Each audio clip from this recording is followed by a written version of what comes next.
In this WrestleTalk news, an AEW star leaving this week, FTR upset with Tony Khan, another WWE name change, and more. Subscribe and enable notifications to always on for daily wrestling news videos. Because if you do, oh, I know what you want. You want this, don't you? Oh yeah.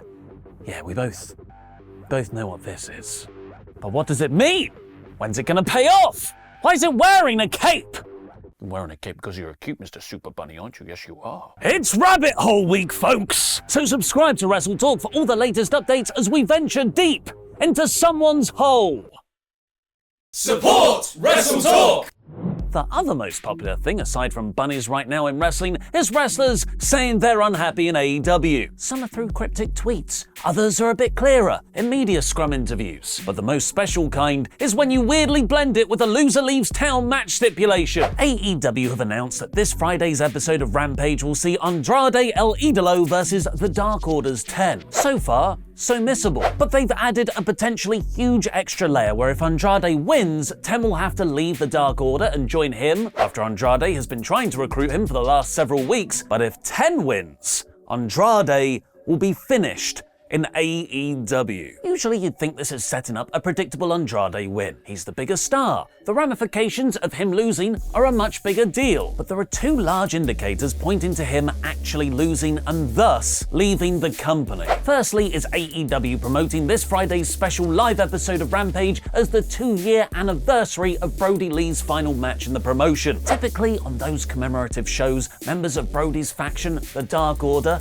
like 10, win. Otherwise, that's a pretty low way to get heat. It's a bit more emotionally charged than your hometown. And secondly, Andrade's conduct on social media. Here's a snapshot of the last 6 months for Andrade. In May, he married WWE star Charlotte Flair. In June, he was supposed to wrestle Will Ospreay at the AEW New Japan Forbidden Door show, but he revealed in an interview those plans were scrapped because of wrestling politics. New Japan won't work with who they perceive as AAA guys, because of their relationship with the other Mexican promotion, CMLL. Andrade then had an ankle inflammation injury that kept him out of action for a few weeks, which prevented the planned Lucha Bros versus Andrade and Roosh match taking place. It happened at the start of August, but it seems there was never any long-term story in place. Then Los Intangibles was reunited in the Trios tournament, with Dragon Lee joining him and Roosh. But then they turned on Dragon Lee and there's been no follow-up since. In fact, Andrade hasn't had an AEW singles match since the 22nd of July against Rey Fenix. Overall this year, he's only had 10 matches on Dynamite, Rampage, or pay-per-views, and only 4 of those were singles, and it appears to have led him to explicitly post his frustration online.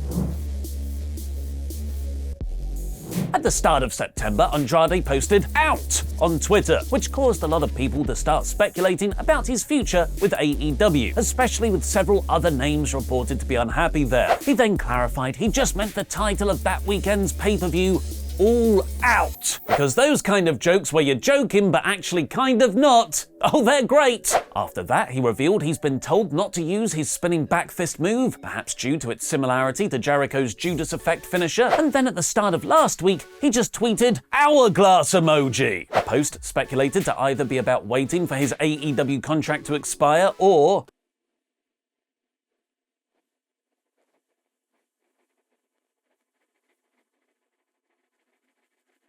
on the 29th of September, the day after last week's Dynamite, Andrade then started using the hashtag #FreeElIdolo in his posts. Crucially, 2 days before his career was put on the line in kayfabe. He also retweeted someone criticizing AEW for not booking Andrade to wrestle on Dynamite, even with many of the roster either suspended, injured, or off the show due to Hurricane Ian, and retweeted another post taking a shot at AEW for not including him and Thunder Rosa in a picture celebrating Hispanic Heritage Month. He then posted his contact details along with the #FreeElIdolo hashtag again, typically the sort of thing a wrestler does when they want to get new bookings, and also reposted what reads like a farewell from his faction member, Jose the Assistant. "You are one of the best in-ring competitors. I learned a great amount working alongside you. You brought me to AEW, and I stand by your side in whatever choice you make next. Thank you for everything, Manuel Andrade." The use of the word choice there being very different to the career being on the line step.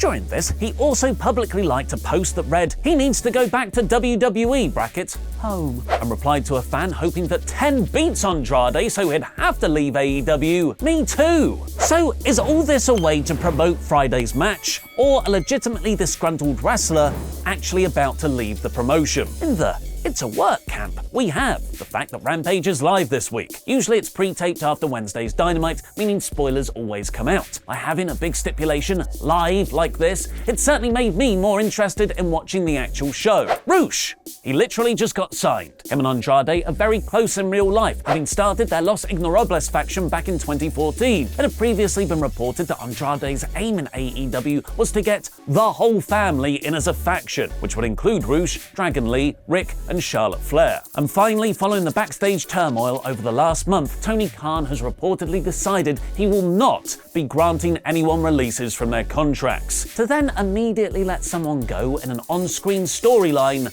would undermine that new policy. On the other side, though, is the fact this is a Brody Lee anniversary show, and Andrade expressing his frustration publicly even before the stipulation was announced. It certainly makes it a more believable storyline, interweaving reality and fiction, if so, but given the state of AEW right now, that would be material I would avoid incorporating on screen. What do you think is going on with Andrade in AEW? Let me know in the comments. And he isn't the only person upset with how he's being used. The weekend saw New Japan hold a 2-day event in London, the sequel to their 2019 show, Royal Quest 2. I was there yesterday. Here's some notes. Luke Jacobs is my new favourite wrestler. Ishii is one of the greatest live performers I've ever seen. And FTR have very snazzy jackets. Couldn't I buy one at the merch stand, Dax and Cash? Needed a snazzy jacket for so long. I only saw night 2, which meant, according to Will Ospreay, I missed FTR have one of the greatest tag matches of all time against Aussie Open. 5 stars! That was the greatest tag team match I've ever seen. FTR versus Aussie Open was good, the crowd stood up at 20 minutes and didn't sit down till 35 minutes passed. That match will be up on New Japan World later this week to watch. I can't wait! But we've got footage of Dax's post-match promo right now. First things first. Tony Khan, we still work for you. Book us, brother. Second thing, and most importantly and seriously, I've said it on Twitter, these guys are the future of tag team wrestling.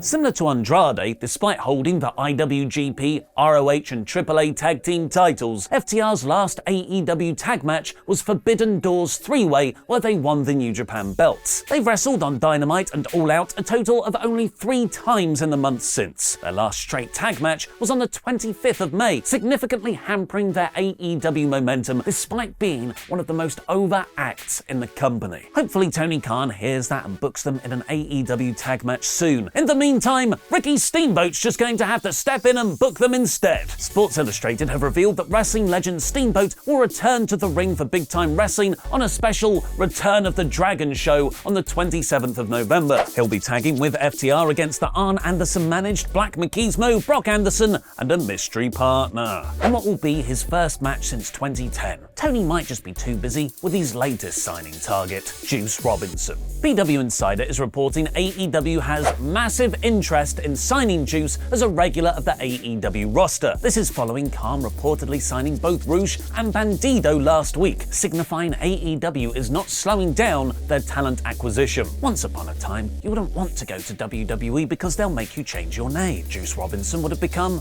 Robbie the Juice Boy, and Roosh would be called Very Quick. The Triple H era is doing its best to correct that. Not completely, but I appreciate the effort. Gunther used to be called Walter! Pronounce that loudly because it's stylized in all caps. The name change to Gunther was pretty controversial, not just because the original version, Gunther Stark, was also the name of a Nazi U-boat commander, but something far worse. It was written in lowercase. In the WWE.com article promoting Imperium versus the Brawling Brutes for Extreme Rules, it seems Caps Lock has intentionally been left on for a change, with the name now being written as Gunther! Fightful Select confirmed the kind of name change, saying it also appeared this way written on the backstage match order at SmackDown. Is John Cena making his WWE return soon? Maybe he's already returned and you just couldn't see him. Watch on to learn more. In this WrestleTalk news, is John Cena returning to WWE, Antonio Inoki passes away, and our reviews of SmackDown and Rampage. Subscribe and enable notifications to always on